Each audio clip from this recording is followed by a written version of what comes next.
Good evening and welcome to another exciting match here at Frank's Retirement Home in our Walker division. I'm Zach Vexel and joining me today is Dave O. Combs. How you doing? Doing pretty good in this nice, lovely Monday. How about yourself?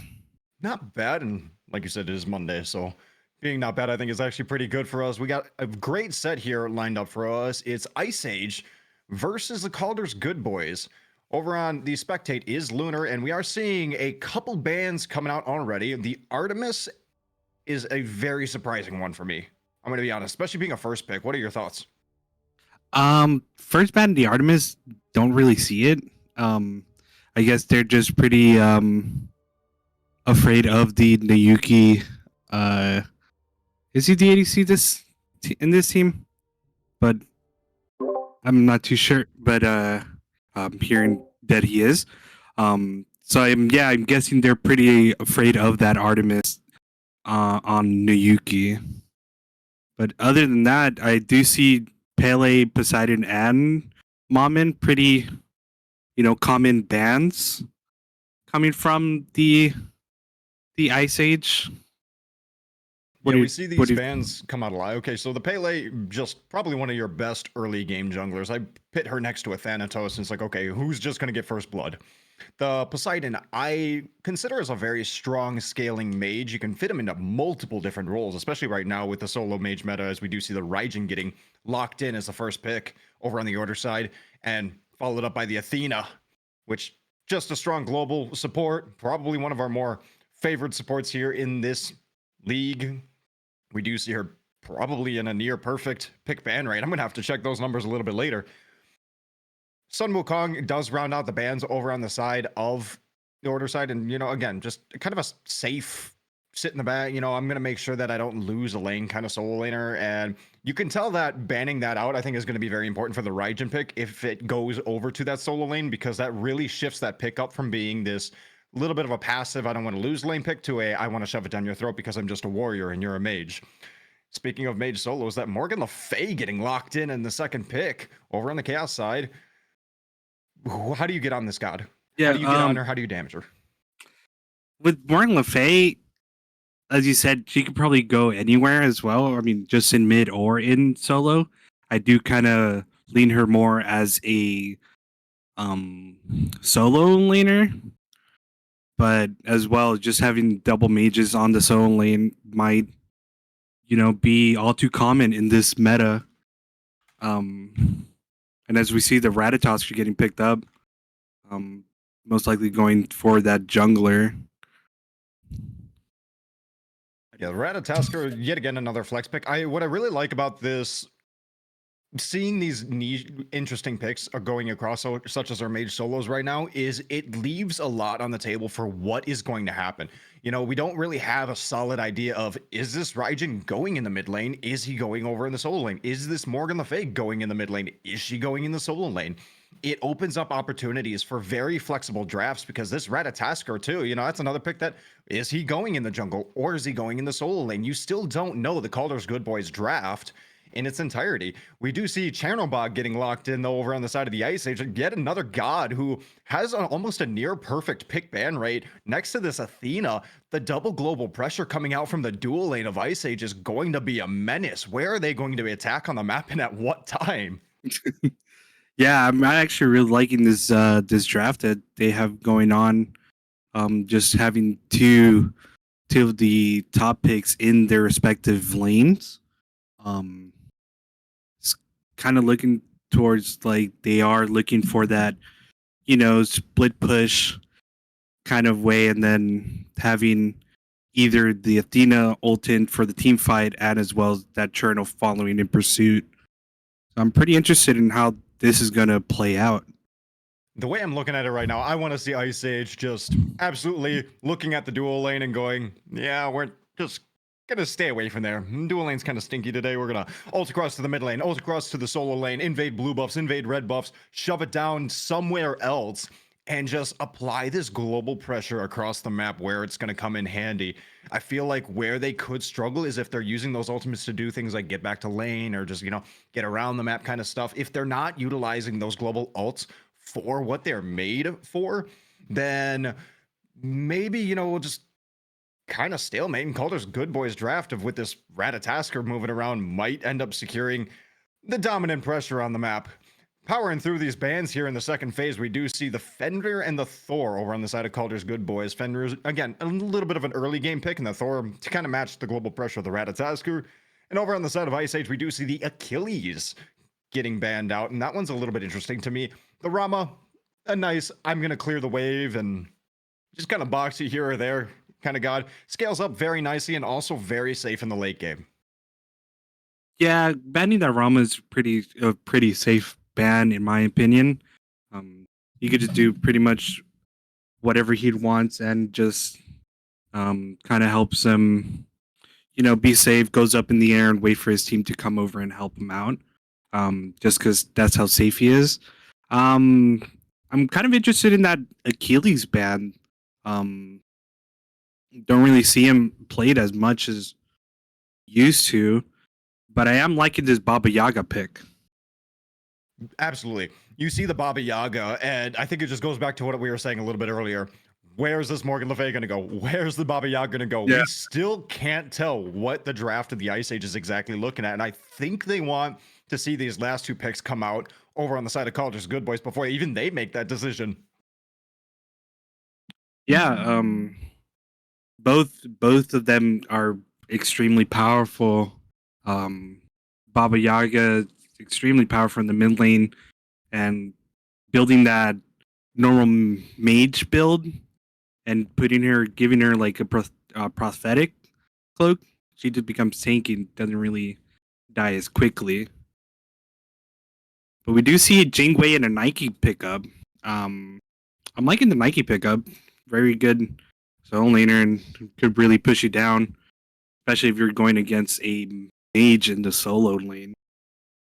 Yeah, we see the Nike coming out, and that's another one who you look when you compare it to the Sun Wukong of I'm not going to lose the lane.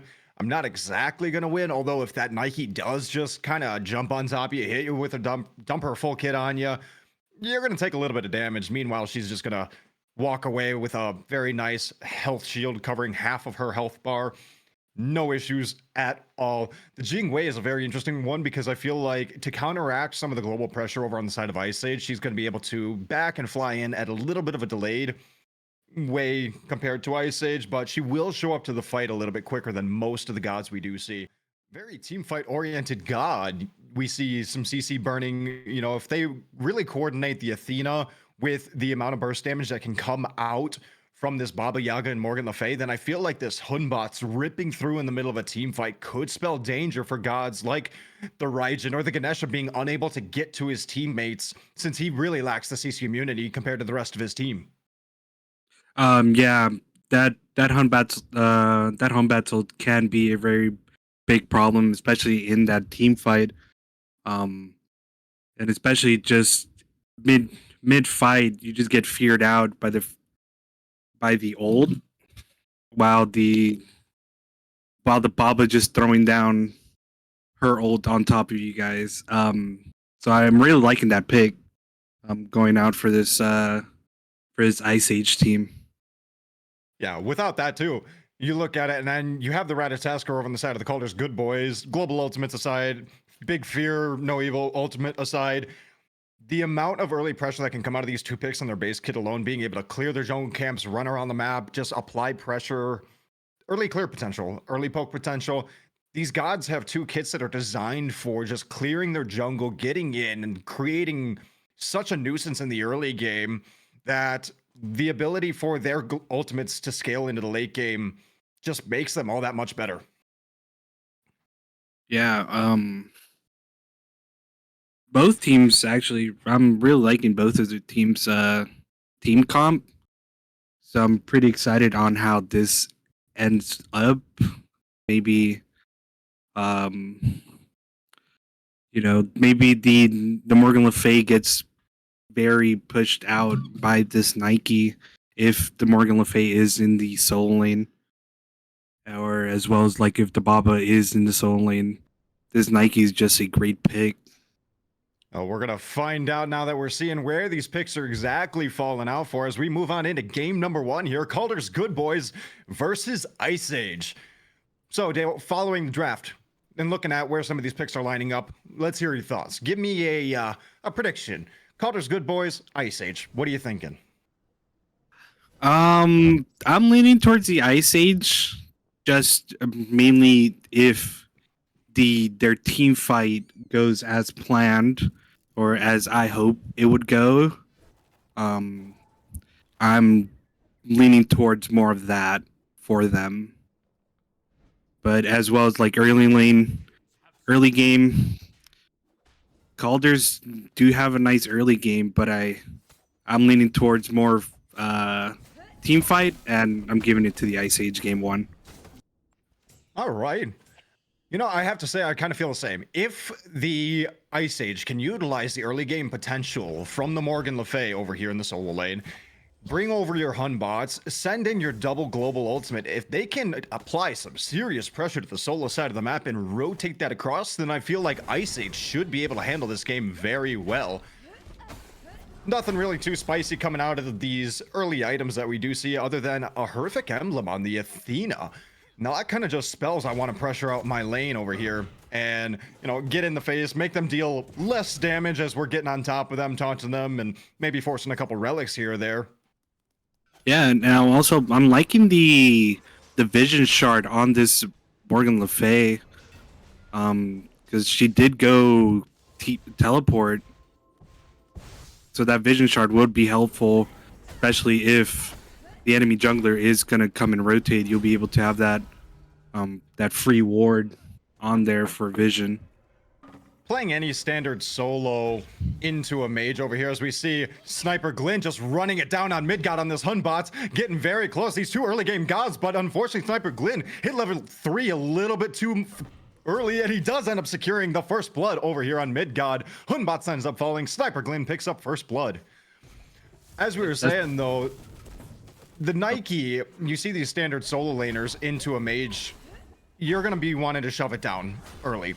Get these first few levels down. Make sure that that mage solo does not get blue buffs early, does not get to her first item, does not get to level 5. If you can ensure these things within the first 5 minutes of the game, I think you're golden. I think you're setting yourself up for success.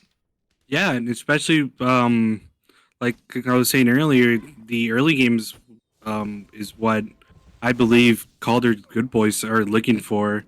Getting that early kill for the rat it's what you want, as well as how pushed back this Morgan Le Fay is in the lane. Is looking pretty good for them. What I do find interesting, though, is the Warriors axe over on the Nike. Instead of opting for the Bluestone, which I feel like would give her extra pressure, she went for a little bit more of the safety, because she also did get that Kasari in the first item slot, so she's looking more on the defense route. Yeah, as well as that small little buff that Warriors X got. I'm all for it. I like building that item. I'm a big Warriors X believer. But Lone Wolf though might get caught out here playing a little bit too far forward. 0-2 jumping on in, getting ready, but Lone Wolf does pick up the kill on 0-2, and the Chaos Tower picks up the kill on Lone Wolf. I said last set, I think yesterday, we need a PvE death every game. Otherwise I feel like we're not playing the game correctly. Also, I mean, I think that just goes good for that Nike. Doesn't give up any gold to that Hun bats, that XP. I'm a true believer of I'd rather have the buff or the tower kill me other than my opponent. Yeah, kill going the way of the tower. They do get the assist gold a little bit slightly. And tower doing most of the damage and, finishing off at that. Players are starting to get their ultimates, and we do start to see a little bit of level disparity coming out here, mostly in the jungle. This Ratatasker getting that first blood, moving around, getting his farm, that Hunbot's falling early. The Ratatasker is going to be getting Acorn online. He is already level 6. There's the Acorn. We do see the 5-corn getting out. I want to start seeing this global ult get put into play. I want to start seeing him utilize that lead that he has. And moving over to this duo side jungle, we might just see that, because it's not like he has a whole lot of farm up, right? Junglers are doing a very good job at just clearing their camps. Yeah, it's nice to see them being on top of timers, especially if you're trying to get in and rotate. But Sniper Glynn dashing in on the Baba Yaga, moving around, and Midgard dashing in on Origin over here. Green Dragon getting away, and looks like teams are going to return to neutral a little bit, but Sniper Glynn is still hanging out over here on the Gold Fury side, looking at Midgard, deleting about half his health bar, though, in an instant. This Acorn from the Ratatasker really showing, but Midgard being very patient with the jump.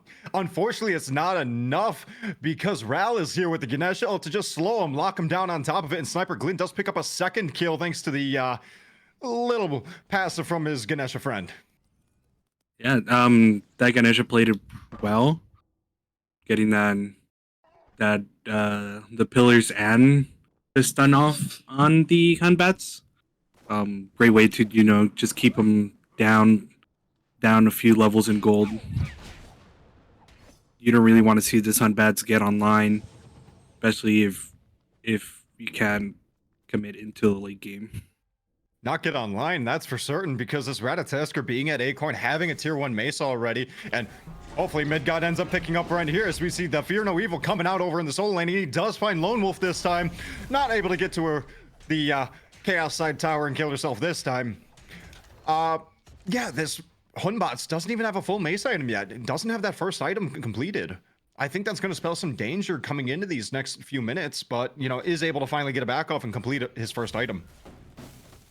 Yeah, that was a good play all around. I'm hoping they noticed that the Nike didn't have ult up. I believe that was a good rotation off of that Hunbats, trying to push his deficit a little bit closer to what the Rat has. Is out leveling. An absolutely good rotation because it does allow this Morgan Le Fay to get caught back up in levels and even build a little bit of a half-level lead over here in the solo lane. I think that's going to help her out in getting to this mid-game, getting that first item online for herself as well. As we see, Nike's already at a first item. The Ratatasker had an item above our Hunbots for a period of time. The amount that they are able to just get back and just get these early items online, Kaldr's good boys had that early game pressure, I feel.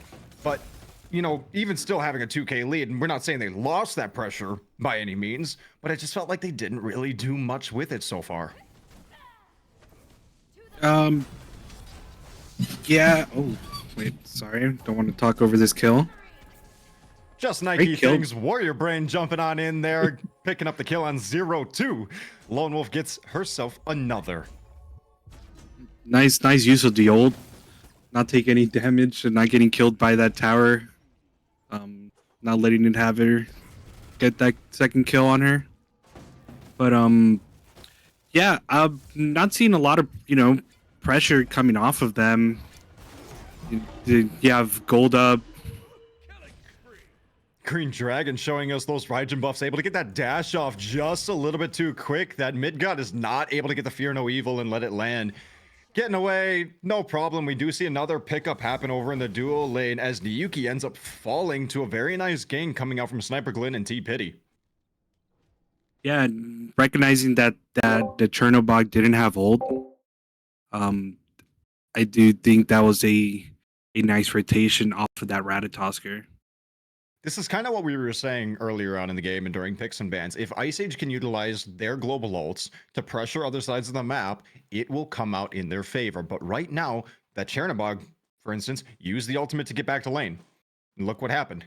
You don't have that ultimate. You're not going to be able to pressure anywhere. A, not having the ultimate for safety, but B, not being able to use that ultimate to pressure around the map. And this is where Kaldr's good boys might end up just seeing a little bit of a push going in their favor as we see the lead start to build up to 3K. But we do see Midgard closing in on Lone Wolf here. Out of mana, unfortunately. Lone Wolf does get forced into the ultimate. And that Nike is, well, a Nike with a little bit of an HP shield. She's going to get away, no problem. Speaking of getting away, T-Pity over here, a little bit low on mana. Unable to get any lockdown, though. Flabby man just kind of here, going to pick up a little bit of farm. And the players are going to be happy just farming up some of these waves. I was gonna say I would have wanted to see that Athena just, try to pull any type of beads off of that Jing Wei. many beats or even her ult up if she had enough mana for it. So I do believe that was kind of a slight wasted rotation off of that Athena. Yeah, you have this taunt. You have the slow from your horrific if you so decide to use it. You got a dash to kind of close the gap a little bit. It feels like Ice Age is not utilizing their kits to work with one another and allow this Hunbots to do what it wants to do. We do see the Hydras coming up over here on the Hunbots in the second item slot, so that tells me he's going to have 30% CDR online. He's going to want to push his buttons quite a lot. Now we need Ice Age to synergize as a team. Start burning these relics over here. Start burning these CC immunities over here and allow this Hunbots to do what it needs to. Otherwise, this Hunbots is just going to be a pick that's going to roll around. Okay, guys, they have beads. Okay, they ulted away. Okay, Sniper Glenn is ganking me again over here in the duo lane as we see him just running down Niyuki. And Midgod is here, though, for the return. Ends up finding T-Pity, but, you know, you're trying to gank a Jingwei. She's going to jump away, dash away, and be completely fine. Yeah, but as you saw there, he got knocked up with that updraft from that Jingwei. As soon as he TP'd in with the monkey. Here we are just seeing exactly what this warrior does into this mage. Nike into Morgan Le Fay. Just going to kind of poke you out, pressure you out, and then I'm just going to jump on your face and full commit because your tower means absolutely nothing to me for after the first 3 minutes into the game. Yep, and we were saying this Nike was supposed to do, you know, push the mage back into tower and doing a good job on it. Here's where we're going to see a little bit of a gank here in the mid lane. Dash forced out from the Raijin, but a half health Hunbots might not be able to do enough. 3 members strong of the Ice Age, and they're going to just kind of chill. We do have 40 seconds until the first beacon spawn, and already members are going to have to back from the Ice Age, get over here on time and make sure they are ready to go. Sniper Glenn is roaming around in this jungle side. Looking at Niyuki over here, about half health bar, ends up securing his buff, but at what cost? At the cost of his beads and maybe at the cost of his life, as we see 2 members getting ready to just gank him under this tower. Goes up into the ultimate, but where's he going to go? You're going to come straight back down, or you're going to go to another member of Kaldr's Good Boys. Looks like he's going to come straight on back down and hopefully chill under his tower and get his back off online. But now again, you don't have this Chartabog ultimate to come on over to get involved in this beacon fight, and you might not even have your life as well. Ends up getting into the wall, and T-Pity is just eating his health bar on this Jingwei. Niyuki getting a nice root over here, and Midgod comes in and secures the kill on T-Pity. A little bit of a overextension, not recognizing what this Chartabog can do and just the amount of iframes that it has. Raijin goes up into the ultimate and ends up securing the kill on the rotated 0-2 Morgan Le Fay, and it looks like Kaldr's Good Boys is putting up a fight for this beacon, but Ice Age is not ready to let it go. 2 other members in tow rotating into this beacon fight as we see Midgod and Baba Yaga coming on in Game of Shadows, and it looks like ultimate's ready, members ready, 4 strong right here. Ice Age should be able to take this one no problem. That was a good counter gank on that you know, on the Athena and that Hunbats, recognizing that they're, you know, past the T1. And then good on the yeah, absolutely. Good on the Cherno, you know, staying alive during that whole altercation too. They were able to pick up the beacon, and now it looks like Ice Age is able to pick up the Gold Fury, closing this gap ever so slightly. But a tier 1 tower does fall over on the solo lane side, as Lone Wolf is showing us what this warrior into this mage can do. Still, another low tower over here on the side of dual lane from the Ice Age, and it looks like T-Pity might be wanting to shove it down a little bit right here and maybe take away the safety net from Niyuki after what happened in that last gank. Yeah, and why not? She has, you know, a crate item online already. Crate item just could pretty much lower your health and to half in like 2 autos if you're lucky. Has that built-in crit into her second ability as well. You know, just innate crit plus a crit item. She has enough crit chance to really dish out, and we see Niyuki popping the ultimate, coming on in here, does have the fail knot, and is going to be able to deal some damage if so pleases, but it looks like Niyuki's going to kind of chill back a little bit and clear the wave happily. Pyromancer did end up falling during that to Kaldr's Good Boys, and Sniper Glynn is ulting in here, as well as Lone Wolf. They're trying to get a pickup over here in the solo lane. It looks like Midgod is just 1 HP, but it's not enough. Lone Wolf dive in the tower. Athena ult comes ripping through, and 3 members versus 4 over here in the solo lane. A little bit of a team fight going on as we see the Raijin showing up. Green Dragoon getting a lot of poke off on this Morgan Le Fay. Lone Wolf is looking to maybe get some poke off as well. And it looks like the members of Ice Age are not ready to give up their tier 2 tower just yet. I mean, it's only 14.5 minutes into the game.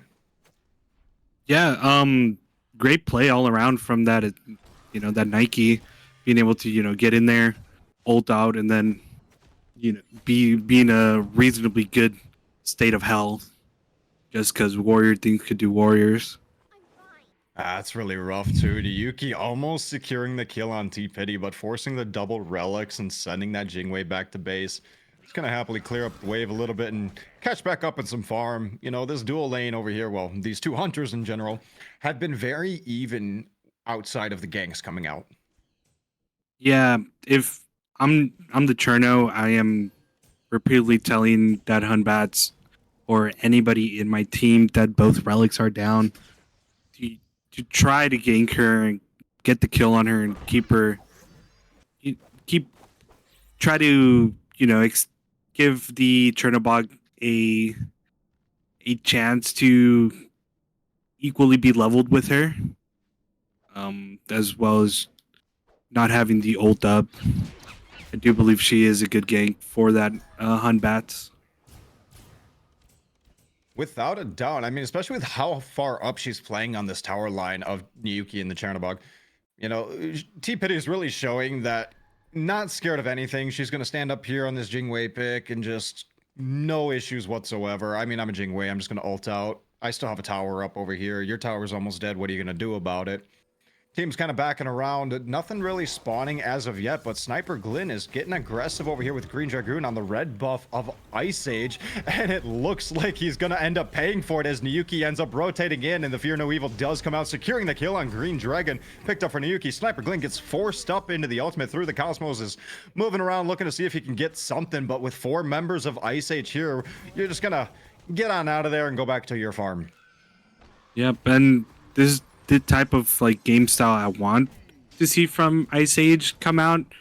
Having that Chernobog be able to ult in to the team fight, because during earlier the game he'd just been ulting towards lane. We were waiting for it for about 16.5 minutes. Niyuki finally does it, but it looks like the Kaldr's Good Boys are not too happy as they are making sure that Ice Age pays for taking their tower, forcing off a couple picks. 2 members of Ice Age end up falling, along with a lot of relics on their side. And Kaldr's Good Boys is making their way over to the Gold Fury. Good plays all around for the Kaldr Good Boys being able to turn that around. You see 2 of the... What a stun. Fear No Evil was ready, but a beautiful stun coming out from Sniper Glynn with that 5 acorn, and it looks like Flabby Man is going to end up falling as well. The 5 members of Kaldr's Good Boys are going to rotate over here into the beacon, might even just move their way across the map, picking up objective after objective and extending this gold lead from 6k to 7k to 8k. They're looking like they're eyeballing the Pyromancer, and as they are, they do go ahead and start picking it up. Yeah, Kaldr Good Boys is playing this team comp very well, not giving Ice Age a chance to get ready for the late game, get ready for team fights. Really liking how they are playing this draft. All right, Lone Wolf, Ral, do we remember what happened the last time we decided to come up here for the red buff? It looks like Ice Age does, as they are just absolutely ready to rip you apart. The buff's not even up. What are you guys doing? Yeah, I don't know why they're up there. Maybe they didn't have timers on that red buff, but as well just dying for that, even though knowing it wasn't up and staying there for too long is kind of a misplay. Very good recognition from the members of Ice Age that they could punish these members of Kaldr's Good Boys, getting a little bit over aggressive and trying to flex a little bit of their ego. Kaldr's Good Boys, yes, they're in the driver's seat, but Ice Age is not ready to give them an inch. Yeah, that I mean, Cherno being able to damage that 2-level lead, Jingwei is kind of pretty big on that dual lane side for the Ice Age. Without a doubt, and it looks like these members are going to happily return to a little bit of farm, but not for 0-2 as they are getting absolutely ganked here by Sniper Glyn and Lone Wolf.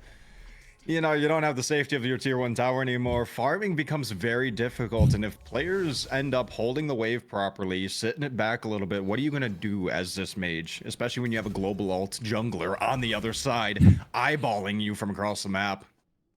Yeah,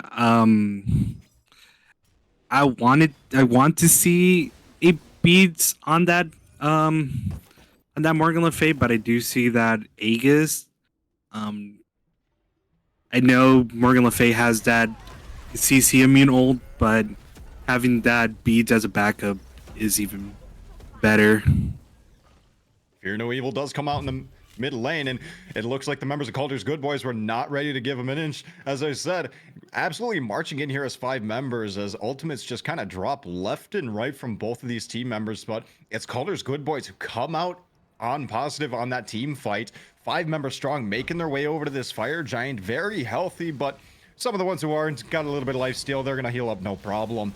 The members of Ice Age are recognizing that this Fire Giant is getting pulled. No ultimates ready from Game of Shadows on this Baba Yaga, allowing Kaldr's Good Boys to just take this free of charge. Well, after 2 members of Ice Age going down, that is. Yep, that's a good call. Just getting in there, getting the Fire Giant, the 21-minute Fire Giant.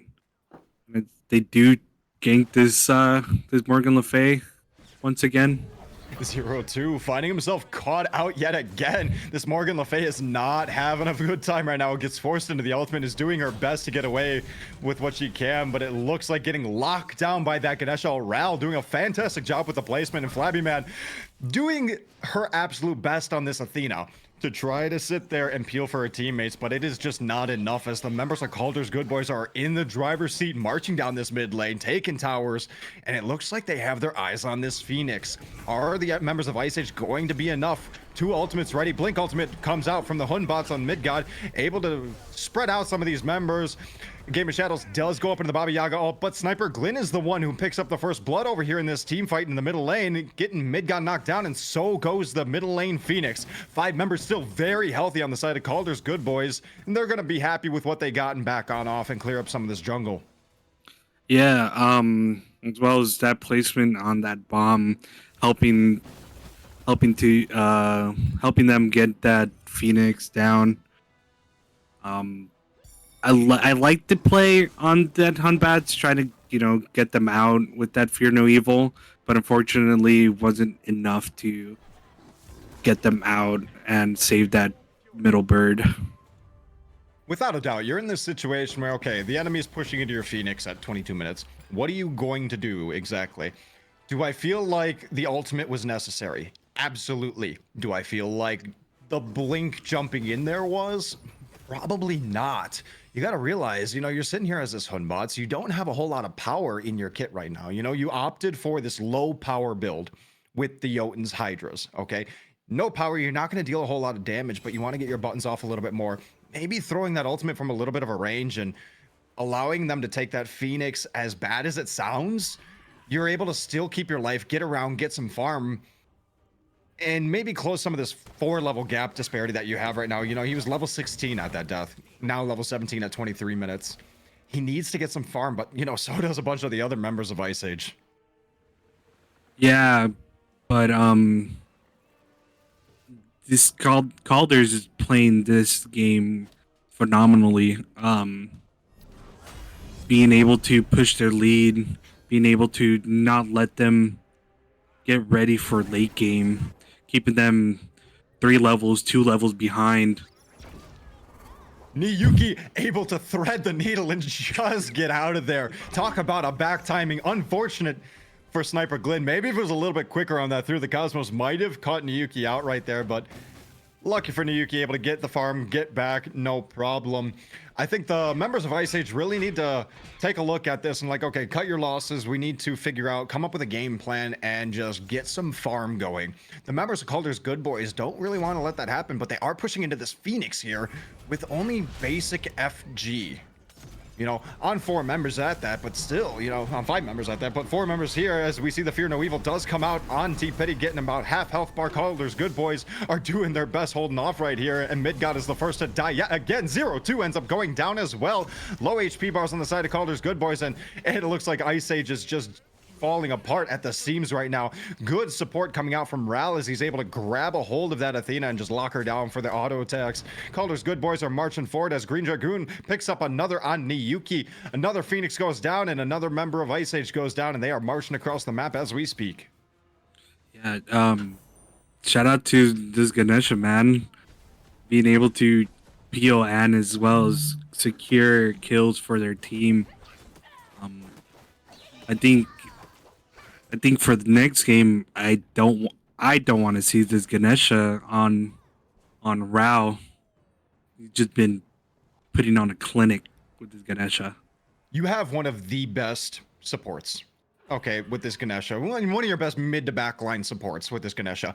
And you throw it on Ral, who is absolutely playing it phenomenally.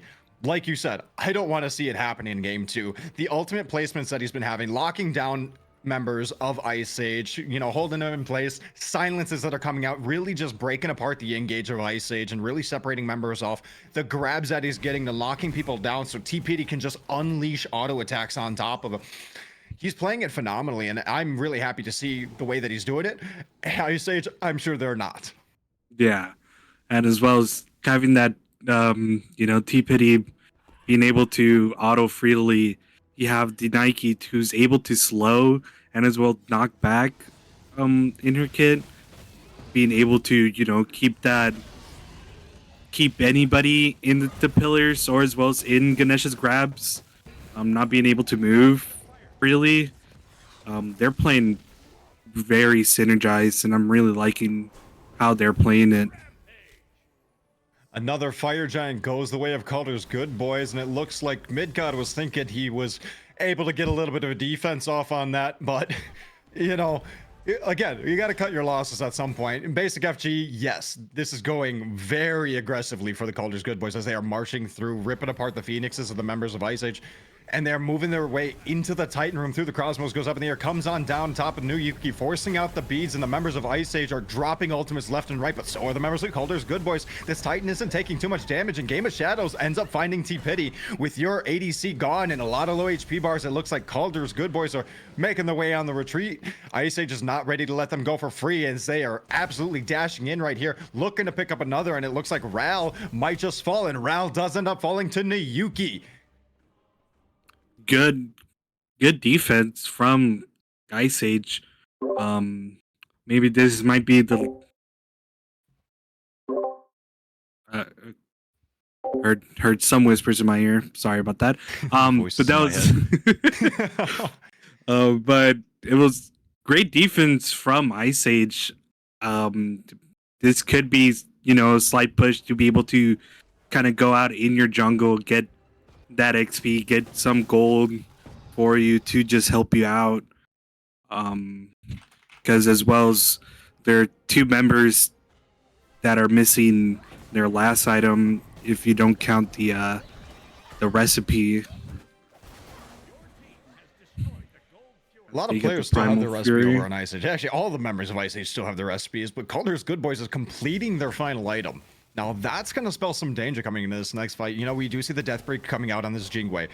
Congrats. Now my crits that I have are just going to deal extra damage. We see the Spirit Robe coming out over on Ral over here. Congrats. Now, any sort of attempt that you have of crowd control, I'm just going to get some more mitigations, a little bit more CDR. You know, we see the Serrated Edge coming out over on the Ratatasker. It's some more lifesteal, more percent penetration.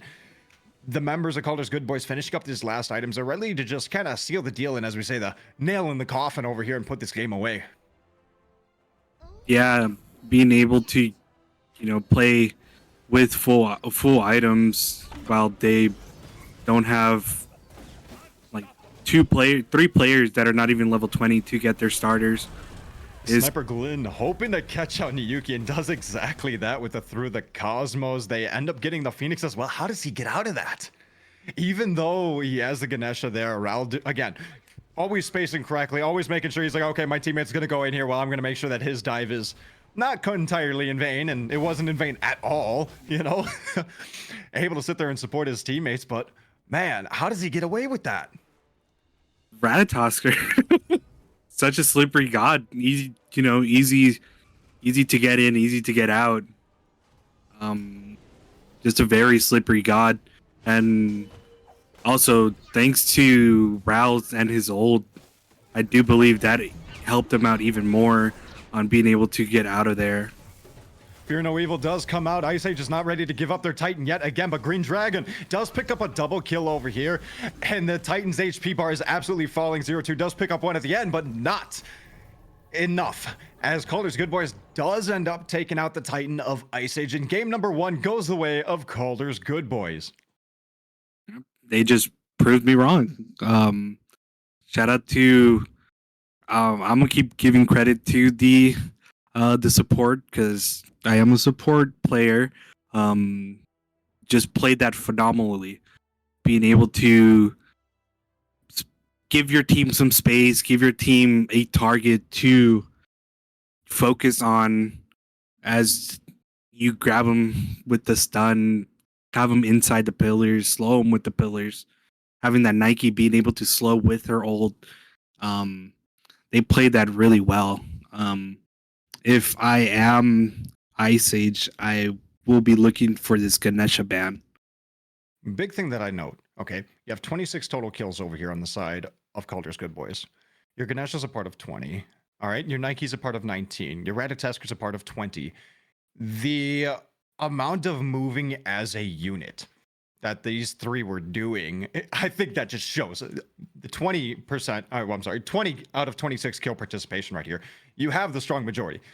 They are just moving around the map as a unit, picking off members left and right of Ice Age, and just proving that, teamwork does make the dream work. Yeah, and especially, towards a team that I believe was more team fight oriented. Good Boys being able to play well against that, or as well as even been able to move as a unit better than Ice Age, just shows how great their teamwork is and how comfortable they are with each other. Ice Age draft coming up a little bit short on the execution end because Kaldr's Good Boys do prove us wrong. We're going to take a quick intermission here before we get on into game number 2 of Kaldr's Good Boys versus Ice Age. Stay tuned, everyone. And here we are back with game number 2 of Kaldr's Good Boys versus Ice Age. Kaldr's Good Boys came out in game number 1 with a very nice commanding lead and never really lost it. I feel like Ice Age's draft was a little bit on the rotational side of things and never really got down to the execution, so I'm interested to see how they change things up here going into game 2. Yeah, you could see Ice Age banning that Raijin. While Kaldr's Good Boys kept the same bans as from game 1. Yeah, not too many of a change-ups over here other than that Raijin ban, as you were saying. I guess, applying a little bit of the Raiju chain lightning, moving around through your teammates, shredding them apart, plus that ultimate, just having those, taiko drums just ripping through your team and either fearing you or taunting you or just dealing damage in general. Maybe Kaldr's Good Boys shouldn't have that, Yeah, and okay, get the Nike first pick. I did want to see the Ganesh, but now I'm looking at the team. Raul is not in there. Kaldr's Good Boys did a really good job with this Nike over there, but I want to say a large part of that was a contribution to the fact that the Morgan Le Fay was over in the solo lane. I do see picking up this Nike right now does likely deter Ice Age from opting for another mage solo it might sway their draft a little bit in that right. We do see them locking this Jing Wei though in the first pick. Don't want to give that over to Kaldr's Good Boys again, but yeah, I'm thinking, maybe I want to see a good response to this Nike pick as we see a chalk. I'm speechless. I love Chalk. I, he's also a good bully in that lane. I do believe with these changes or these new like item buffs and all, it helps out Chalk. So I love a good Chalk gameplay. I feel like Excited chalk to see. fits in this category with Bologna and Osiris. A little bit less with Osiris, more so with Bologna. And it's all right, when are they going to show up? Why are they going to show up? They just got to come whenever they feel like it. And either it looks really, really good, or you sit there at the end of the game and you're like, okay, why did we pick this? Couple other picks flying through here through the rest of it. Quick slam on the Izanami Ratatasker. Kaldr's Good Boys, I guess, wanted that Ratatasker right on back, and they decided, we're just gonna power down the lane with Izanami. Mercury gets locked in over on the side of Ice Age. They're opting for a little bit more of a scaling type in the jungle, and the bans are absolutely flying through. Kaldr's Good Boys are ripping away the Baba Yaga. Ice Age taking away the Morgan Le Fay and the Ganesha. They said, yeah, no more. I kind of expected that in the first phase, but it's good to see it here. Yeah, I did want to see that Ganesha ban in the first phase, but as well, you could see that the Athena was banned in the second phase as well. Two extremely good Guardian or supports being banned in this second phase is kind of interesting towards me because those two are normally picked in the first three picks team, but as well giving Sniper Glenn back that Ratatosker. He did really well on it. Is a good sign for the Good Boys. Coco Kong gets locked over on the side of the Ice Age, and the horse gets picked up over on the side of Kaldr's Good Boys. I have to say it right now. I'm a little bit worried for the side of the Ice Age. Coco Khan comes out as this scaling mid lane. Jingwei comes out as a scaling ADC. Mercury comes out as a scaling jungle. Chalk exists. And where's your early game pressure? How are you going to, I guess, pressure in terms of a lane? What are you going to do here? I feel like it's gotta be, oh man, it's hard to say for me. Yeah, and as how they got their team draft last game, they were also, kind of late game or team wise oriented, and you saw how they were getting pushed back by the Good Boys in game one, and then going it back with scaling comp again could lead to call their Good Boys pushing their lead again because their early game comp.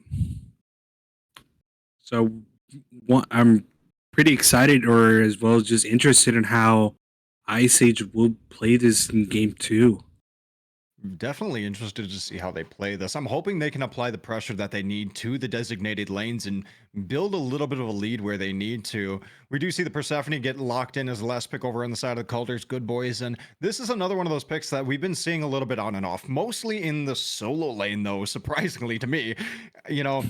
Sure, she does have a little bit of sustain built into her kit, but she also has decent clear. She has some escape potential. She's got a team fight ultimate. But it still just comes as a little bit of a surprise to me. I don't feel like she fits into the same category as the mage solos we see, such as the Alpwashes or the Morgan Le Fays. Yeah, and I do believe, Persephone is not as sought out as other mid laners that were up. But if it's a comfort pick, is a comfort pick, and we might see them play it extremely well due to being comfort. I would do prefer, the comfort over meta. If the Persephone is that comfort pick, then I do want to see how they play it, especially how Kaldr's Good Boys were able to, push their leads onto the enemy team. Um, just I'm interested in how this would come out with that Persephone. Looks like And comfort is definitely the name of the game here.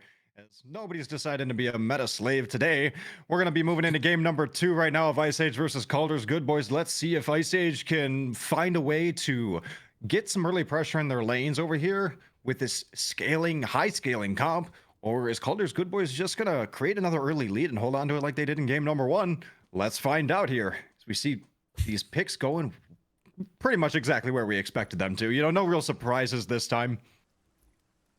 no, you see Chalk going for a lifesteal first item. It's likely a Devos, which is kind of interesting. Normally I would see a Transcendence or a tankier item. They do build that Bluestone for slightly more damage as the Nike goes for the Warrior. Here's something I'm a little bit worried about, though, and that's for the Ice Age's dual lane. You have the Izanami, you have the Horus, as we see the members getting a little bit low here, fighting these cams, trying to clear them out. But you have the Izanami and the Horus, and this is exactly what I was expecting. You're going to get a lot of early clear over here, and they end up taking away the purple buff from Ice Age. Kaldr's Good Boys secure too, and already level 2 moving on into lane and very healthy. Might be looking towards this Horus, popping shards early right now. This is exactly what I was expecting, and this is why I was saying I was worried. So much early pressure comes out from the Izanami and Horus over here. You got the high clear from the Izanami, and then you just have the I'm going to get in your face, I'm going to fight coming out of the Horus. Yeah, they're playing extremely well. Being able to outclear their buffs quicker than the Jingwei and Atlas. They're playing that extremely well. Flabbyman applying some pressure over here onto the Nike for the first time in these 2 games, it looks like, on his own. Guess Chuck was maybe the right pick over here. New Yuki over in the jungle now, making a rotation here to the duo lane, trying to catch out the members of Kaldr's Good Boys, as it seems like they are pushed kind of far up, maybe overstepping their bounds right here. Looks like a very nice double pull coming out, and T-Pity ends up dashing in. Beads get forced out on Green Dragon, and T-Pity might find himself a little bit out of position, but he is an early game support, and Yuki's eating an entire wave. We're sure he's fine. Shield buff becomes the look of Ice Age, and they make their way on over to it, but it looks like the members of Kaldr's Good Boys aren't ready to give it up. I mean, they don't really have a wave that they can pressure right now. Do like that, that rotation on that Mercury, trying to ease some of that pressure off of his dual lane, trying to get them completely out of their face. Luckily, they are able to get the Izanami beads off, so I wouldn't call that a lost or a wasted rotation. Definitely not a wasted rotation. Now, here's what I want to see, though. I want to see him come on back. Come on back for this first purple buff that's going to be spawning in about 30 seconds. Don't think it's going to happen given his position, but utilize the fact that Izanami doesn't have beads, or Midgod's just going to do it himself, as he just grabs a hold of Green Dragon, sends him flying into the tower, and secures first blood for Ice Age. Supports win championships. Don't let them die on you. That was a good play from the Atlas, knowing there's no way you could CC immune my pool, and keeping her under tower, having her take tower shots. It's a good play all around from Midgod. Yeah, this Izanami needed to recognize the fact that she doesn't have beads and she's facing toe-to-toe against a Horus. He's just going to pick it up, throw you under exactly as he did. And, Midgod's maybe showing us that maybe he's not a mid player, maybe he's not a jungler, maybe he's support. Though he can get his picks that he's looking for early. Yeah, that was a great play from Midgod. Team's kind of filing back into the rank and file of clear some waves, get our jungle farm. No real invades coming off early as of yet, which I don't really expect to see given Ice Age's team comp. And we want to see this Ratatasker, I'm sure, get his Acorn online, which looks like that is about to happen. He's getting his first back off just now. People finally starting to complete these first items, and there's that 5 coin yet again that we see. Now, as soon as Sniper Glim picked this up in the game number 1, he used it. And he showed us exactly what it's capable of. I'm looking forward to seeing that again and showing us that it's not just a one-time thing. Lone Wolf is applying some serious pressure over here in the solo lane, and it looks like Kaldr's good boys are applying the pressure right back over in the duo lane. Lone Wolf able to pick up one on Flabby Man, showing that the Nike isn't just a one-trick pony. Yeah, good play on that Nike. It is a good one trick. It is a one trick. Played it out, dive into your tower, press my ult button. Okay, Lone Wolf just kind of doing the. Maybe it is a one trick pony. Okay, I stand corrected. Did that game 1, doing it in game 2. Doesn't matter if you're a warrior or a mage. I'm gonna still do the same thing, and don't worry about it because I have a nice little HP shell type of ult. Yeah, you can't even tell that this Nike just dove a tower at 4 minutes, given her health bar. Literally, back to full health, no issues at all. No mana though, but that's kind of what happens when you don't have a blue buff for a period of time. And this is just the little average that we see. Both jungles are making a rotation through. The Cosmos comes out from the Ratatasker, finds Nayuki, ends up landing down on top of it, depleting half the health bar. Nayuki forced to dash, but dashes right into the Ratatasker. Sniper Glenn, unfortunately, off the mark, but Lone Wolf picks up Nayuki, falling here in the solo lane. Good play from that. I was gonna take a play on that Nike and Ratatasker being able to cancel out the Mercury. Yeah. Sadly, the Nike died, but still could have done it without her dying. But you know, Ratatasker being able to cancel out that ult from the Mercury was extremely nice and well. Yeah, again, good recognition from the members over here. Flabby Man able to realize, like, you don't have your ultimate ready. You just kind of use that on me. You're not that healthy, and you're just going to stand up here. Let me just clean you up nice and easy. You know, you're a little dirty. Yeah. Yeah. As well as, you know, building Soul Leader, giving you a little bit of extra damage, and as well as just healing.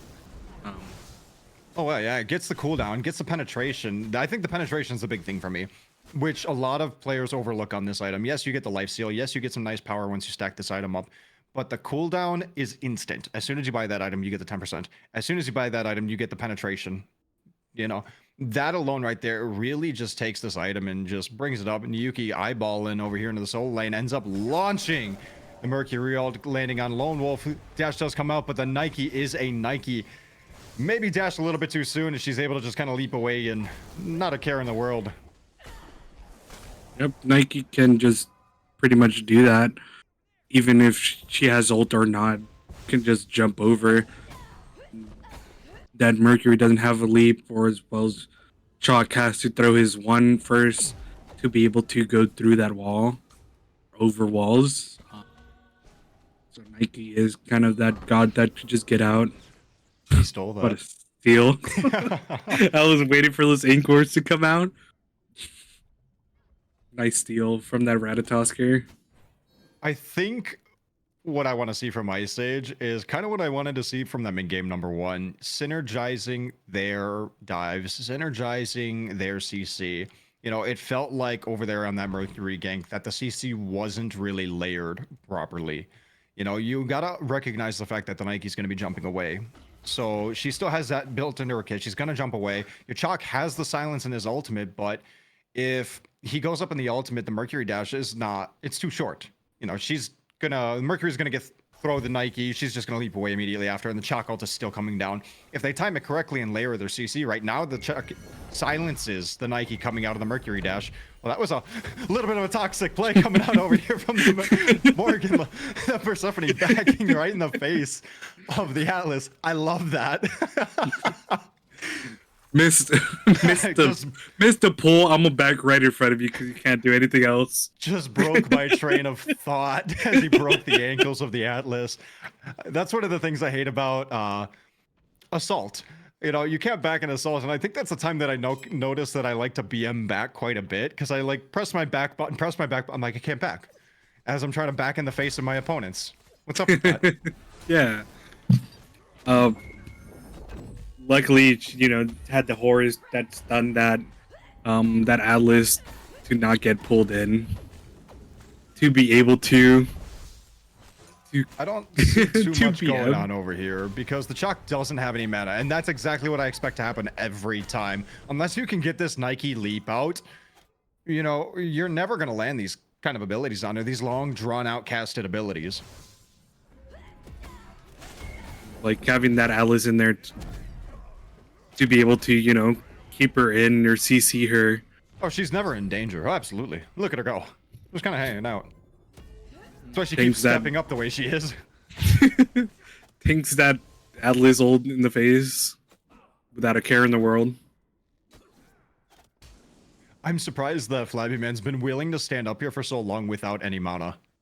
Like, sure, he's getting an ability off every now and then, but, can you really commit to this fight without mana?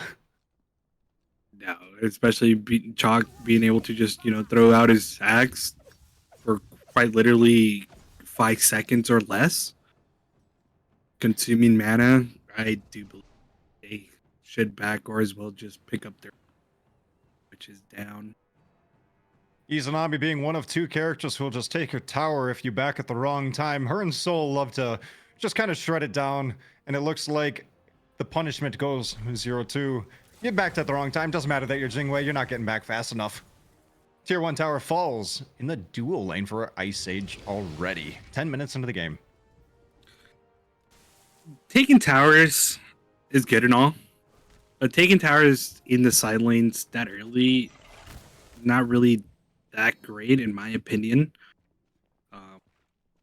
For whoever that takes it down, kind of controversial, but as well as like saying Jingwei could keep the wave closer to her tier 2, and if that Izanami tries to push up, she doesn't have a tower to kind of stroll back into if she's pushed up to that tier 2.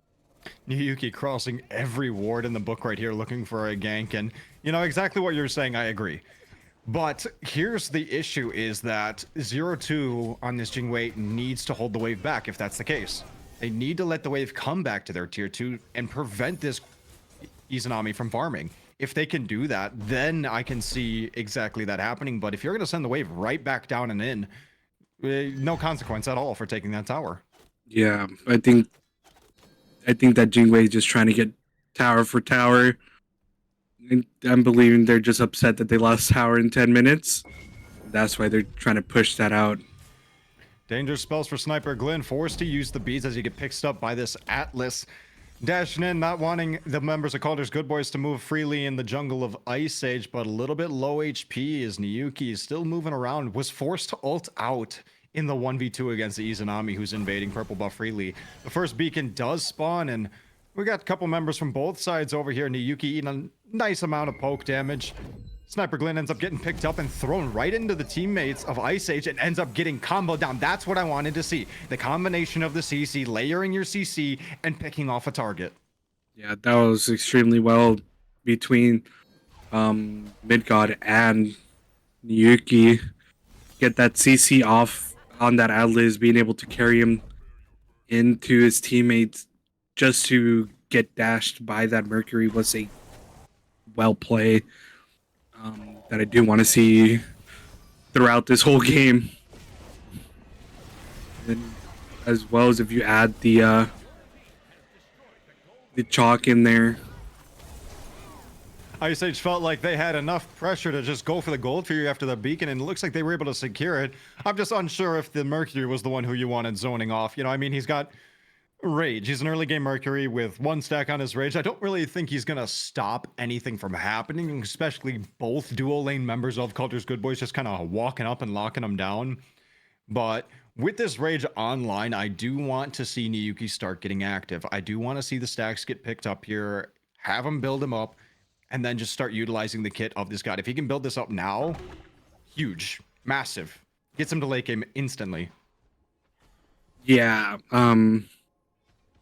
Mercury is that god to scale in the late game, and getting those stacks early would help out a lot.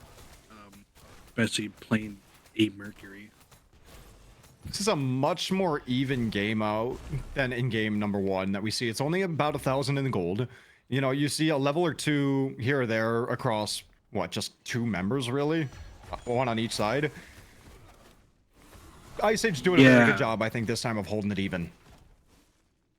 And, you know, through this whole game, I think the last game, the Jingwei built crit and none of the tanks build Spectral. I do want to see that in this game, especially playing against the Jingwei and a Mercury, who is crit heavily. I do want to see this Horus build a Spectral. As you can see, the glyph on Jingwei is online. Kind of early. Picked up so early, yeah. I agree completely with the fact of, you know, picking up the Spectral when you see both the Jingwei and Mercury, and I'm wondering if Ice Age needed to recognize the fact that they have the Mercury and maybe opt for a different ADC. You know, I feel like in that essence of the draft, you wanted to have your different, you know, have more of a penetration focused hunter with the crit jungler kind of thing. Yeah. Sorry. Yeah, I would have, you know, wanted something else. I'm guessing they didn't want the Kaldr Good Boys to have that Jingwei again. So I could see why they pick it up. But down from the Nike, forced to use the ultimate and walking away. You're not invading a blue buff that free. The Atlas just takes two free autos from that Izanami in that Ori's fight, or just the XP. This is what I don't want to see from this Jingwei. Being in middle of the dual lane when you don't have a T1. Try to keep, you know, I would want to keep that wave pretty much right there on where she got pushed back. Try to limit that Izanami's chances of getting any type of XP. Not to mention, you know, if the Izanami is going to be playing up here, that just opens up a quick Mercury gang coming in from the fountain of Ice Age. Midgod end up picking up T-Pity over here on this Horus. It was that an Aegis comes out from over here on T-Pity. Our support has Aegis. Very interesting. Does he want to play that aggressive and get in there? Or is he worried that he's not going to be able to get out once he does get in? He's probably getting out. That Atlas could keep you in, even if you like it or not. So I do believe, you know, he wants to get in there and be able to get out with a bit of health going with that Aegis on. 2v3 over here in the dual lane, and it looks like the members of Ice Age are on the back foot, as all this T-Pity on this Horus has to do is just lock one person down, and as he holds them still, the Izanami autos are just ripping through right now. She's level 17 against this level 14, level 13, you know. What are you gonna do against that? Sniper Glenn ends up finding Nayuki over here in the solo lane. Doesn't even need to expend the ult. Just kind of catches him off. Yeah, we do see Flaming Man get... We still see Flaming Man get that kill on that Nike. During that 3v... Was it 3v3 in the... 3v2 in the dual lane? Yeah, 3v2. It was a good...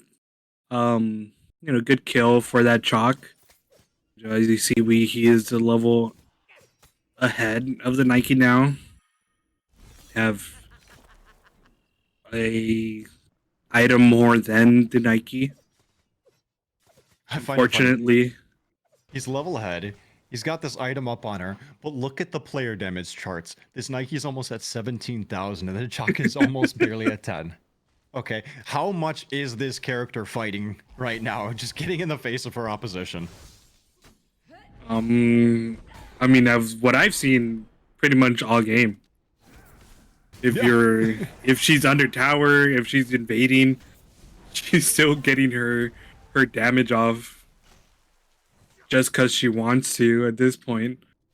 The Nike's warrior braining again. Just warrior braining all over the lane. What am I gonna do?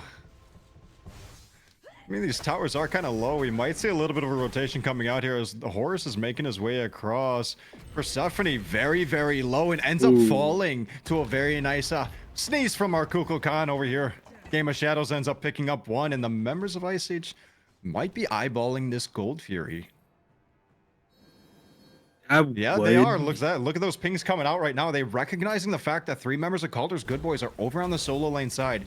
They pick it up. They do have the Spirit of the Nine Winds on the Kukulkan ready to secure it. Izanami ends up dashing on in, and that Gold Fury comes down to half health, getting very low, and Midgod ends up dropping, going for the fight, forcing out the beads of Green Dragon on this Izanami. And it looks like they're going to drop and chase it down. Aegis gets forced out as well as she is sundered, locked down with the horrific, gets the dash out. And Kaldr's Good Boys recognizing that, you know, if you guys are going to be over on the Gold Fury and play around with their Izanami, we're just going to pick up the Pyromancer and now rotate across. Now spell some danger for Ice Age as they're about to get collapsed on by the entire team of Kaldr's Good Boys. Through the Cosmos goes up in the air and Ratatasker is hunting, looking for something, finding nothing, grouping up over at this Gold Fury pit. Huh. What a turn of events.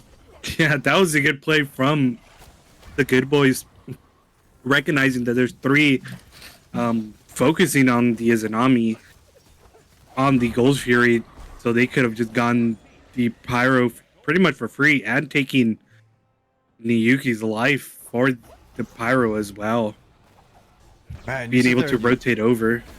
You sit there and you give up that objective, though. You let that one Izanami just kind of dissuade you from doing it. You have the Spirit of the Nine Winds in pocket, you know, and it's not like you're any short on power, even though you did build one defensive item on this Kukulkan. You know, you have a full Book of Thoth, you have a Divine Rune, you have the penetration. You're gonna deal some damage to secure this, and I definitely think I would secure an Izanami ultimate. Yeah, most definitely. Do you think it was just a misplay from them? Not a good call in regards to just dropping in and try to kill an Izanami who could, you know, go invis, go through a wall, get out rather quickly. The Atlas was used their horrific and their Sunder for a Izanami just to get out. Even with all this, it feels like Kaldr's Good Boys has the driver's seat kind of pressure right here. Like, it feels like they have the momentum in their favor. But when you look at the numbers right here, it's 6-6 in the kills, and it's 1k in favor of Ice Age, even after Kaldr's Good Boys just got Pyromancer and the Gold Fury.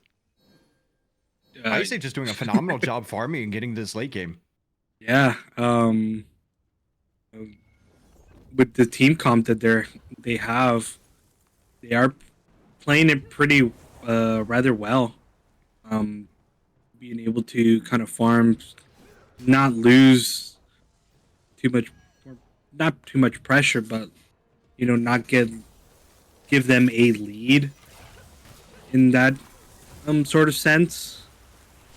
Yeah, the Izanami is 3 levels ahead of the Jingwei, but the Kukulkan is as well as 3 levels ahead of the Persephone. Really even going through the both teams. Both teams very even and grouping up here in mid lane. All 5 members strong from both teams. Niyuki sitting in the back line with that ultimate charge, but Sniper Glenn is sitting off to the side looking for a gank attempt right here. Coming in late through the Cosmos, going up in the air, and so is Nike as she finds the half health. Kukulkan forces it into the Aegis. Through the Cosmos just off the mark, but Green Dragon does end up securing the kill as the tier 1 tower in mid does fall. Niyuki sending his ultimate flying through from the back line, and Game of Shadows ends up punishing Sniper Glenn for sticking around a little bit too long after his kill. Oh, well, on himself. Wait a minute.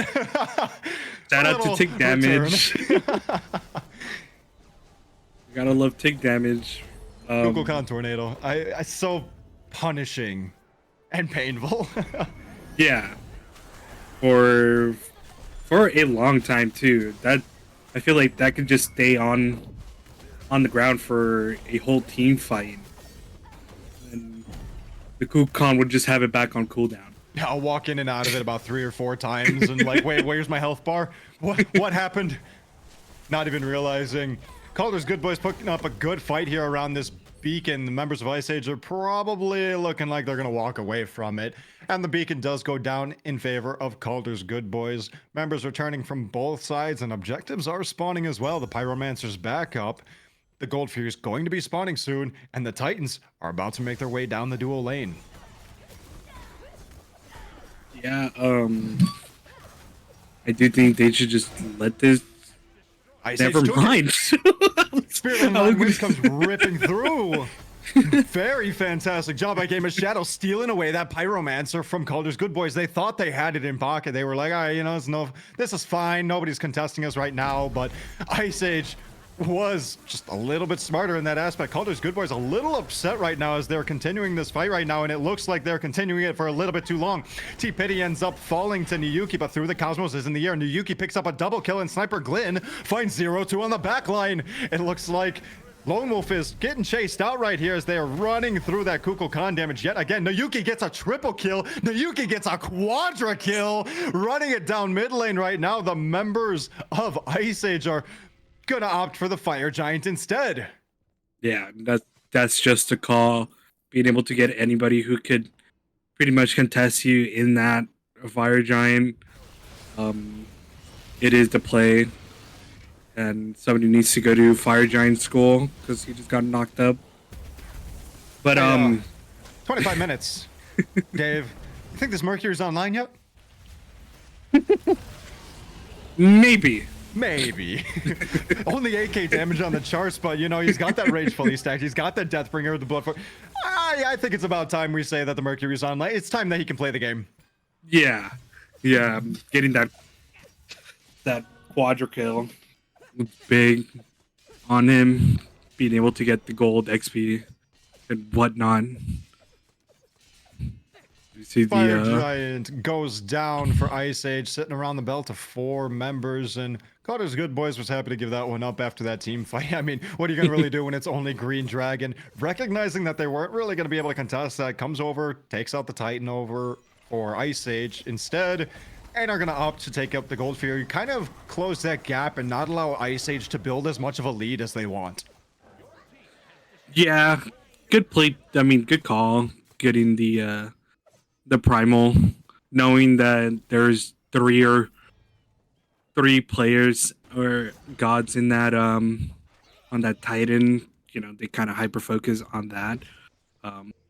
So, yeah, it's a good consolation prize on getting the Gold Fury when you lost that whole team fight in the beacon fight at mid lane. Here's what I'm seeing right now, though, okay? So, the basic FG, it's generally, we're going to clean up towers, tier 1 towers. Tier 2 towers are still defendable. We're going to clean up the jungle. We're going to get a couple objectives down over here. Not really able to break the base kind of thing. But what I'm recognizing is there are 2 bombs in the pocket of Ice Age. Now, that means we can make a soft attempt on this Phoenix, but man, not allowed at all as Kukulkan is forced into the ultimate timeline from through the Cosmos and the onslaught of Kaldr's good boys. Like we said, that tier 2 towers are a little bit defendable, but man, Kaldr's good boys are showing they're very defendable. No way he gets out. All across the board. Game of Shadows gets away, but Niyuki ends up falling to T-Pity, and that's gonna do it for the push of Ice Age, it seems like, or at least for most members, as Flabby Man's kind of just pushing down on his own in the mid tower. I mean, you have to sustain if you take, you know, hit from the tower. But he does seize the Ratatoskers, so he is gonna go away for now. The members of Kaldr's good boys are still not very healthy over here on this dual lane side, even though they're trying to return a T2 tower, it looks like. And sitting in the back behind them is 0-2, very healthy after getting some lifesteal in line. They're probably just gonna regroup with the rest of their team and see what they can do. But Chalk, Flabby Man might be a little bit out of position, finding himself surrounded by all 5 members of Kaldr's good boys. Yeah, turn tail and run. Get on out of there. But what we were saying with the Phoenix pushes, you know, you're not really going to push a Phoenix with the first Fire Giant, second Fire Giant kind of thing. You know, under 30-minute Fire Giant, basic FG. But with 2 bombs in pocket, that does open up the opportunity to make kind of a soft push. If you can get minions inside of that tower line, congrats. Just drop the 2 bombs. The Phoenix is gone. Make a nice Yeah. soft push and see what happens. If you can't do that, though, then you just kind of back off. And especially if you can get the nice ult from the Persephone. I was gonna say if you can get the Phoenix in the dual lane, would be the best Phoenix to get, because it is, you know, obviously the farthest away from the Fire Giant. Knockup after knockup through the Cosmos ends up landing on 3, and so does Lone Wolf's Nike Leap. Forcing this chalk right now back into tower. 4 members of Ice Age are kind of holding out and seeing if the Mercury over there on the solo lane side can just kind of push down for free, and it looks like they're doing just that. 2 tier 2 towers end up falling, 1 in the mid lane, 1 in the solo lane. All the towers are gone on the side of Kaldr's Good Boys, and Ice Age is pushing into the Phoenixes as we speak. I'm a little bit nervous about this one because, like we were saying, it's not easy to push into these Phoenixes, and Sniper Glyn shows Niyuki exactly why as he ends up picking up the kill. And man, these members on both sides are very low. Yeah, and that mid Phoenix is super healthy, even though I saw a bomb get dropped on it. Didn't seem like they could have hit it as much as they wanted to, thanks to that Nike, you know, being able to get in their face and not let them take it. And then just the damage from Green Dragon and Red Britters on that Persephone. Lone Wolf is not ready to let Midgod get back to base. She is just diving in here right now. Beads forced out from the Kukulkan due to the Persephone ult, and it looks like the members of Kaldr's Good Boys are going to make their way over to the Fire Giant, which is spawning right now. 5 strong right against 3. Yeah, I think this is just 3-4. Kaldr's Good Boy. You want to say it's free, but this is Enhanced Fire Giant. The members of Ice Age are recognizing that and are making their way in right now. And it looks like the Kaldr's Good Boys are just going to get it. They're not fast enough. Members of Kaldr's Good Boys are just going to make their way on out, happy with what they got, and I would be too. Yeah, getting EFG super prio during this, especially in late game. You know, the sustain, the power that it gives you. Let's see if Ice Age makes the decision that Kaldr's Good Boys did after the last Fire Giant. We're going to come over here. We're going to get this Gold Fury now. You know, that kind of alleviated some of the pressure from Ice Age being able to extend a gold lead, but this is an Oni Fury. So now it's not going to be just for the gold. It's going to be allow them to pressure the lanes a little bit. They need to recognize the fact that the members of Kaldr's Good Boys are not here and take initiative, but it looks like they are just a little bit too hesitant to do so.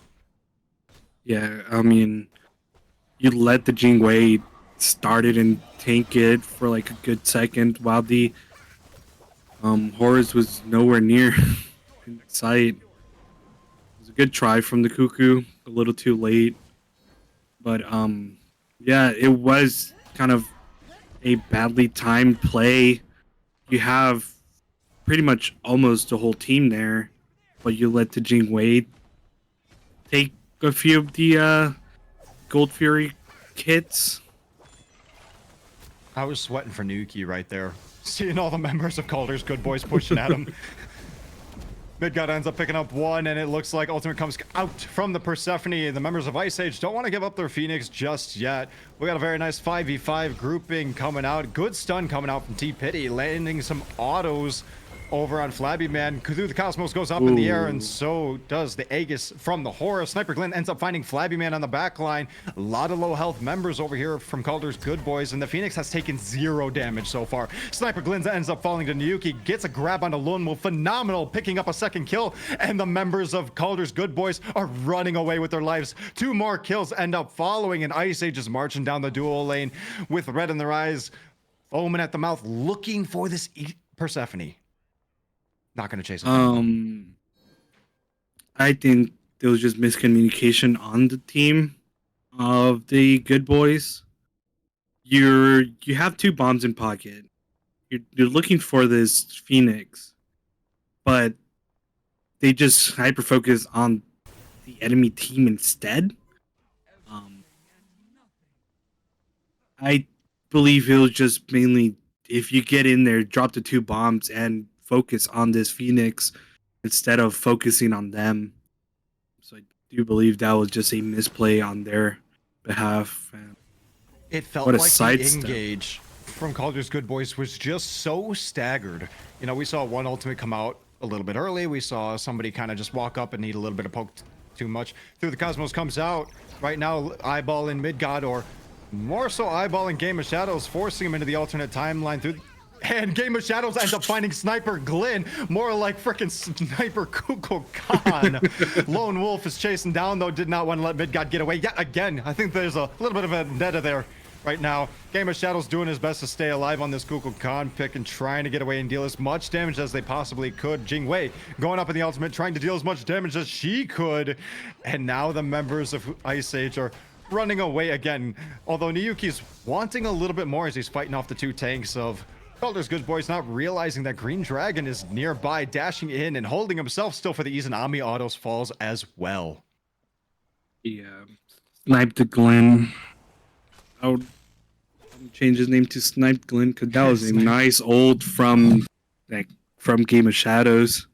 I believe we got him like right at the end of the ult.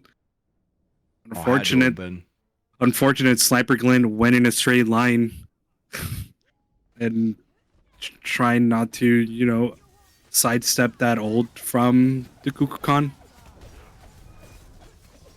They do get a Pyromancer. Now that's three bombs in their pockets.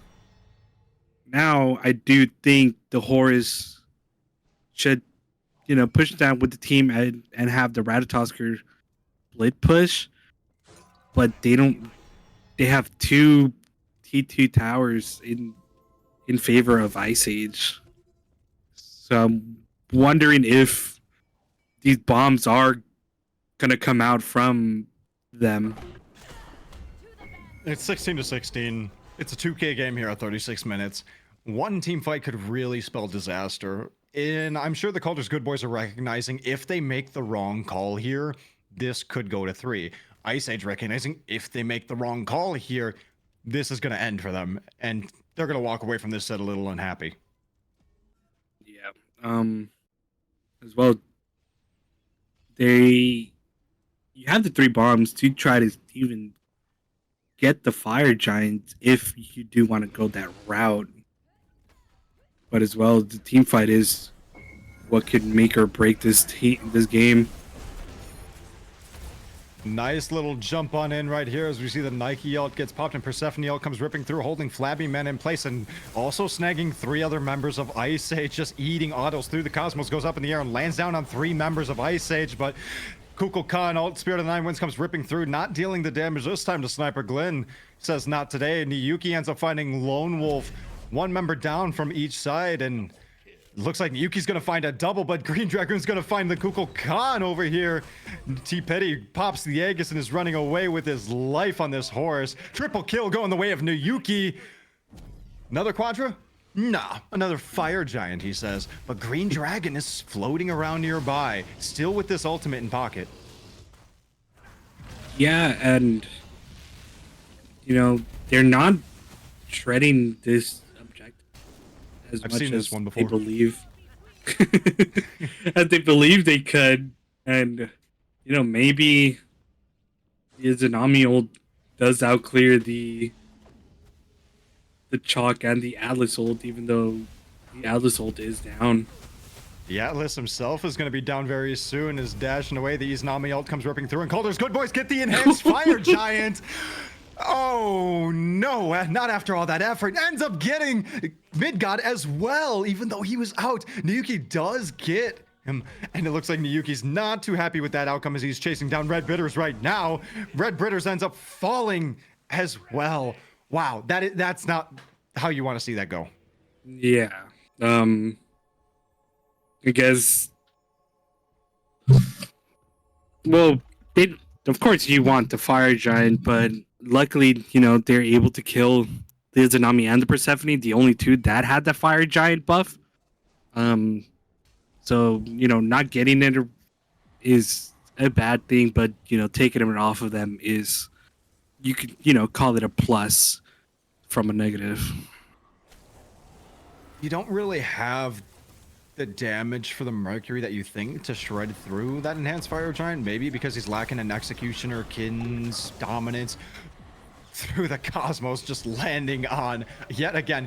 These Sniper Glenn's ultimates have been just on point right now. Game of Shadows ends up finding Sniper Glenn. Yuki did his best to hold him, still for him. Yuki, just off the mark, catching Lone Wolf right there. Still has the ultimate in pocket in his eyeball, and T-Pity looking for Lone Wolf though, as they are dancing around a wall a little bit. But man, Sniper Glenn's been landing these ultimates 2 members, 3 members, 4 members, 3 members, 3 members, 2 members every single time. And then usually the knockup after that follows up with Nike leaping in and knocking up those targets yet again. Imagine you're sitting there, you're on the ground, then you're up in the air, then you're up in the air, then you're up, just these knockups after knockups. Yeah, Sniper Glenn and Lone Wolf are playing together extremely well. Being able to, get those 2 knockups perfectly on time.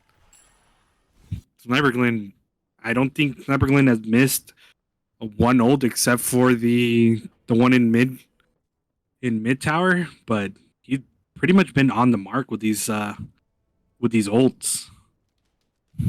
Really land them in.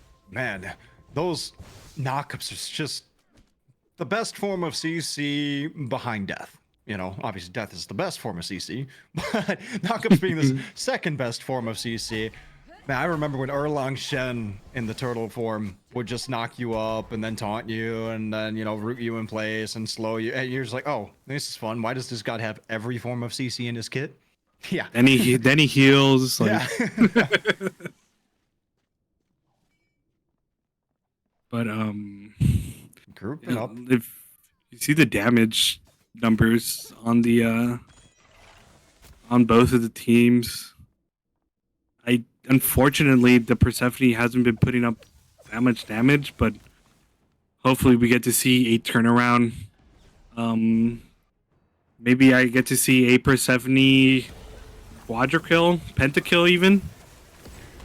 Ain't gonna happen because Game of Shadows ends up finding red Britters over here on this Persephone through the cosmos, goes up in the air. The Phoenix does fall, and Green Dragon ends up finding Midgod, and Sniper Glenn finds Mid Shadows just hovering in the air with this through the cosmos, even though he was a little bit low. Niyuki does find Sniper Glenn on the back line, and the members of Ice Age do not want to let their Titan go just yet. Green Dragon picks a double. Green Dragon picks a triple kill, and are they looking to end right now? T-Pity says yes. Green Dragon says, maybe let me get the wave first, and then I'll be up there with y'all.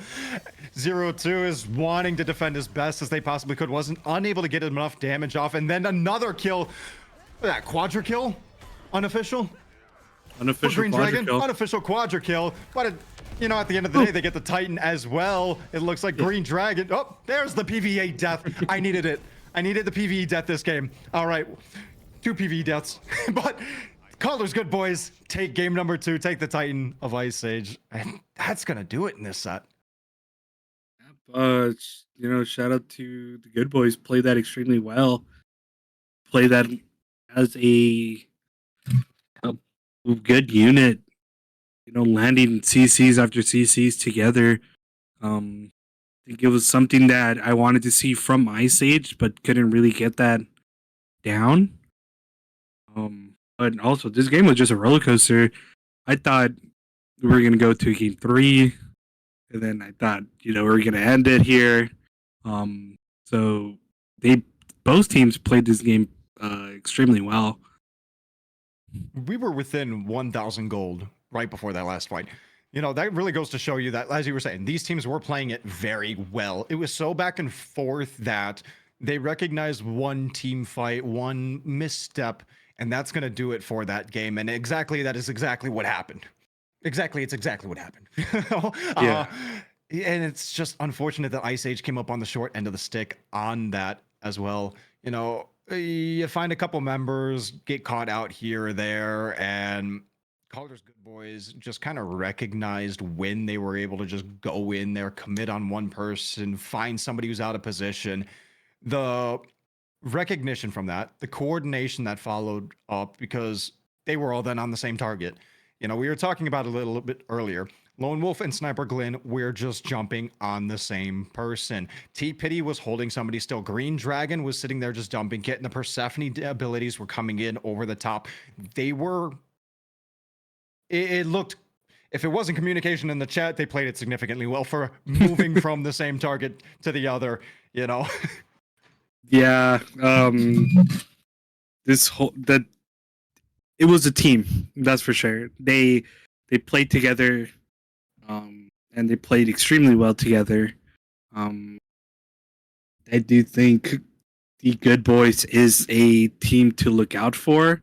My team did lose to them, so you know um, it is an extremely good team to look out for in these later games, just due to the fact that they can play together extremely well. They synergize extremely well. Um, but then as well, Ice Age didn't play that terribly as well. They they played what they wanted to do. You know, kind of get towards that late game scale. You could get into the quadra kill. This Game of Shadows being able to. Quadras, right? We got 2 quadrants in this game, but one official, one we're giving him because he was a little too late. We still give it to him. And Kook Khan just had a good show out too. His ults were hitting, got the steal on the pyro, got like a few kills on the Ratatosker. It was just good smite games all around. The way that I look at it too is Ice Age comparatively to game number 1, I think they played more towards the strengths of their draft. And they allowed their draft to get to the point of the game that they wanted it. They wanted to scale. They wanted to get to this late game. And then they wanted to play in the late game. And they did exactly that. It was great adaptations that they made from game number 1, where it felt like, they were lacking that kind of coordination to execute their draft. Like the draft was there. It just came down to the execution. Game 2, the draft was there, and they got the execution. They really held it out, and like we said, just came down to that one fight right there at the end, and a couple members getting picked off here or there. So that is going to do it for us in this set of Kaldr's Good Boys versus Ice Age. But hold your horses, don't go anywhere just yet. We will be having another game coming up very shortly of Ice Age versus Killer Kappas, and not the same Ice Age you see right now, because this is going to be in the Canes division. I am Zek Vexel. Joining me was Davo, and over on the Spectate was Lunar. We want to thank you guys, and stay tuned for that next game, that next set coming up shortly.